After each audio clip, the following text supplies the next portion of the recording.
এটি রাজধানী ঢাকার একটি গুরুত্বপূর্ণ এলাকা। তার পাশেই আমাদের গর্বের সেনানিবাসের হেডকোয়ার্টার। আরো অনেকগুলা গুরুত্বপূর্ণ প্রতিষ্ঠান চতুর্দিকে আছে। এই ধরনের একটি এলাকায় যেখানে 8 থেকে 10 লক্ষ মানুষের বাস, সেখানে কি কি সামাজিক পরিষেবা বা সুবিধা থাকতে হবে আর কি আছে আপনারা একটু আশা করি দেখে নেবেন। মসজিদ আছে সর্বমোট 148টা, আলহামদুলিল্লাহ। প্রায় সকল পাড়ায় মসজিদ আছে। ঢাকাকে বলা হয় মসজিদের শহর। গির্জা আছে 8টি, এখানে মন্দির আছে 1টি, ইয়াতিমখানা আছে 27টি, কওমি মাদ্রাসা আছে 23টি, হাফিজি মাদ্রাসা আছে 56টি, সরকারি প্রাথমিক বিদ্যালয় আছে 6টি, কিন্ডার গার্ডেন আছে 29টি, স্কুল আছে 22টি, প্রাইভেট হাসপাতাল আছে 12টি। দুঃখের বিষয়, এত বড় এলাকায় একটাও আন্ডার গ্রাজুয়েট কলেজ নাই, একটা মানসম্মত হাসপাতাল নাই, সেটা সরকারি হোক কিংবা বেসরকারি হোক।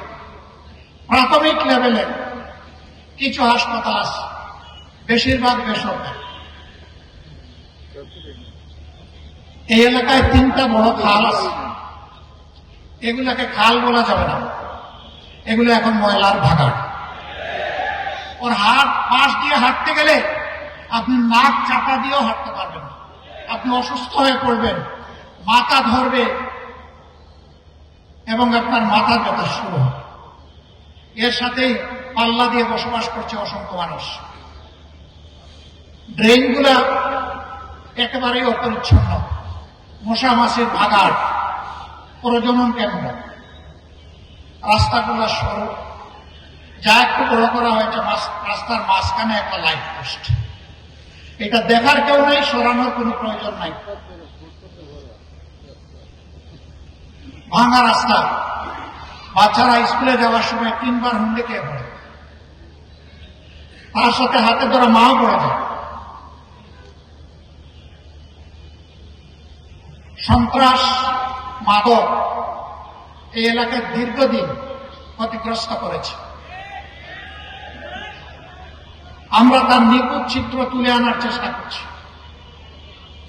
মহান রব্বুল ইজ্জতের ইচ্ছায় আপনাদের ভালোবাসা, সমর্থন এবং ভোটে যদি বাংলাদেশ জামাত ইসলামী এখানে বিজয় লাভ করে, আমরা কথা দিচ্ছি এই অভিযোগগুলো নিয়ে বাসায় গ্যাস সাপ্লাই নাই, সারাদিন মহিলারা তাকিয়ে থাকেন কখন গ্যাস আসবে আর হাড্ডি বাসন বসাবেন। আমরা আপনাদেরকে কথা দিচ্ছি, আপনাদেরকে সাথে নিয়ে আপনাদের পাশে দাঁড়িয়ে ইনশাল্লাহ এই সমস্ত সমস্যার সমাধান আমরা করব। যেটা পারবো না, কেন পারছি না, যেটা দেরি হচ্ছে, কেন দেরি হচ্ছে, এটা জানানোর দায়িত্ব আপনাদের, আমাদের, আর জানার অধিকার আপনাদের। আমরা তা আপনাদের সামনে স্পষ্ট করব। এই এলাকার জন্য মানসম্মত হাসপাতাল এবং শিক্ষা প্রতিষ্ঠান ইনশাল্লাহ গড়ে তোলা হবে। মণিপুর হাই স্কুল সারা দেশের মধ্যে শ্রেষ্ঠ হাই স্কুলে পরিণত হয়েছিল। ফেসিবাদের কবলে পড়ে এই হাই স্কুলের কি হয়েছে আপনারা তার সাথে। আমরা শুধু মণিপুর হাই স্কুল না, এরকম যতটা শিক্ষা প্রতিষ্ঠান আছে সবগুলাকে আমরা দেশের শ্রেষ্ঠ মানে আনার চেষ্টা করব। শুধু দেশ নয়, এই শিক্ষা প্রতিষ্ঠানগুলোতে কিভাবে বিশ্বমানে শিক্ষাদান নিশ্চিত করা যায় তার জন্য আমরা সর্বাত্মক চেষ্টা চালাবো ইনশাআল্লাহ। বাকি সমস্যাগুলো আপনাদেরকে সাথে নিয়ে আমরা সমাধান করব। প্রিয় দেশবাসী, আমি আজ আপনাদের সামনে দাঁড়িয়েছি বাংলাদেশ জামাত ইসলামের আমির হিসাবে না,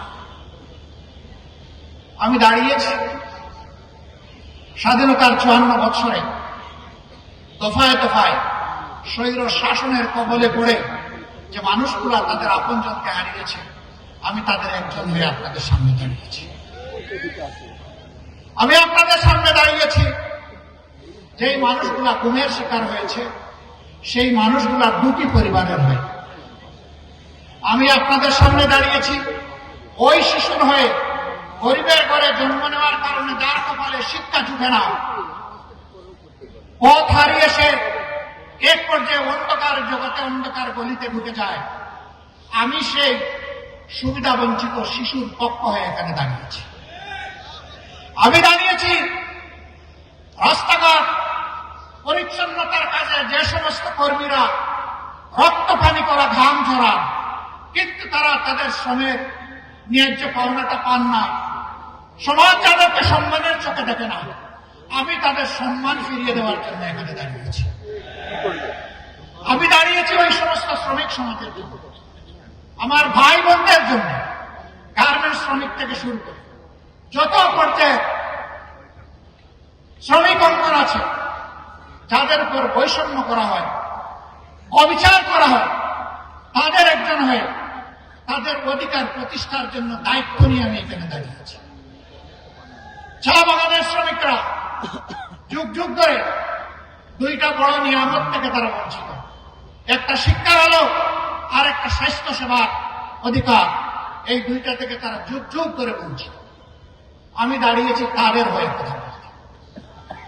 আমি দাঁড়িয়েছি বিগত দুঃশাসনের সময় স্টক মার্কেট লুট হয়ে যেই সমস্ত মানুষরা নিহত হয়েছেন, আত্মহত্যা করেছেন, সেই দুটি পরিবারের পক্ষে বিচার চাইতে আমি আপনাদের সামনে দাঁড়িয়েছি। প্রিয় দেশবাসী, আমি দাঁড়িয়েছি ব্যাংকগুলো লুট করে আজকে লক্ষ গ্রাহকে, কোটি গ্রাহকে টাকা যারা চুরি করে বিদেশে পালিয়েছে অথবা বর্তমানে কারাগারে আছে, তাদের কারণে আজকে যাদের জীবন তছনছ হয়ে গিয়েছে, আমি তাদের হয়ে আপনাদের সামনে দাঁড়িয়েছি। আমি দাঁড়িয়ে আছি 24-এর বিপ্লবীদের হয়ে। আজকে বিভিন্ন জায়গায়